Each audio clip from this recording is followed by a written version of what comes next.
They call it Coldwell Nursery. Not a hospital, not a home. Just a place that used to take in infants no one wanted. It shut down in 1968 after what officials called unsanitary conditions. That's not what the town remembers. The building still stands at the end of a narrow road surrounded by dying trees, no signs, no lights. Just a sagging structure with boarded windows and a rusted swing set out front that never quite stops moving. Even when there's no wind. People say the worst part isn't seeing the place. It's hearing it. Because sometimes, late at night, you can hear crying, not loud, not desperate, soft, constant. Like something has been crying for a very long time and forgot how to stop. The story most people tell is about a woman named Elise Carter. She wasn't there to explore. She was looking for something. Her grandmother had been listed as a patient at Coldwell decades ago, and Elise wanted answers. Records were gone, archives empty, like the place had been erased on purpose. So she went herself. She arrived just after midnight. The front door was already open. That should have been enough to leave. It wasn't. Inside, the air smelled like powder and rot. The hallway stretched long and narrow, lined with doors on both sides. Faded pastel paint peeled from the walls, and something about it all felt wrong. Not abandoned, paused, like everything had been left exactly where it was, waiting. Elise stepped forward. That's when she heard it, crying, faint, from deeper inside. She froze, listened. It came again, soft repeating, almost rhythmic. She swallowed. Hello? No answer. Just the crying. She followed it. The sound led her to a room at the end of the hall, the nursery. Rows of cribs filled the space, all empty, all perfectly still. The crying stopped, just like that. Silence dropped over the room so suddenly it made her ears ring. Elise stepped inside. Hello? She said again. Nothing. She moved between the cribs slowly, her light passing over small blankets, tiny pillows, all undisturbed. Then, a crib creaked behind her. She turned. One of them was rocking, gently, back and forth, no one near it. Elise's breath caught. Okay, no. The crib stopped, silence again.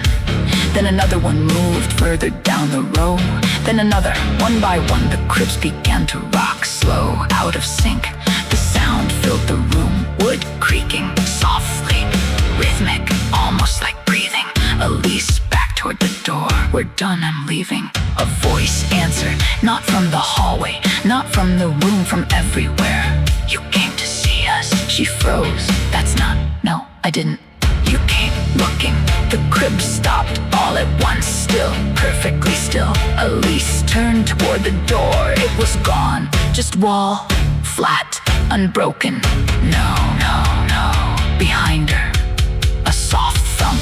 She turned slowly. One of the cribs had something in it now. A shape beneath the blanket, small, still. Elise shook her head. That wasn't there. The blanket shifted. Just slightly. Then, the crying started again, but now it was louder, closer, from inside the crib. Elise stepped back, shaking. I'm leaving right now. You already stayed, the voice whispered. The blanket slipped down. There was no baby, just a hollow shape pressed into the mattress, like something invisible was lying there, crying. The sound rose higher. More voices joining. From every crib, all at once. Dozens, hundreds, the room filled with it, crying, layered over crying, until it became something else, something wrong. Something that almost sounded like words. Elise covered her ears. Stop, please, just stop. The crying stopped instantly. Silence, then a whisper right behind her ear. Pick one. Elise was full, not with bodies, with shapes, indentations in the blankets, moving, squirming, turning toward her, waiting. Take one, the voice repeated. The blankets began to shift, slowly pulling back on their own, revealing nothing, just empty space, shaped like infants, all facing her, all crying without mouths. The sound came from the air itself, from the balls, from inside her head. Elise dropped to her knees, shaking. I don't know what you want. You came looking, the voice said again. Softer now, closer. We were never taken. The cribs began to slide, scraping across the floor, forming a circle around her, closing in. The crying grew louder, sharper, until it became unbearable. Elise screamed, and then nothing. They found the building empty the next morning. No sign of Elise, no disturbance, just the nursery, rows of cribs, all still, all empty, except for one. At the center of the room, rocking gently on its own.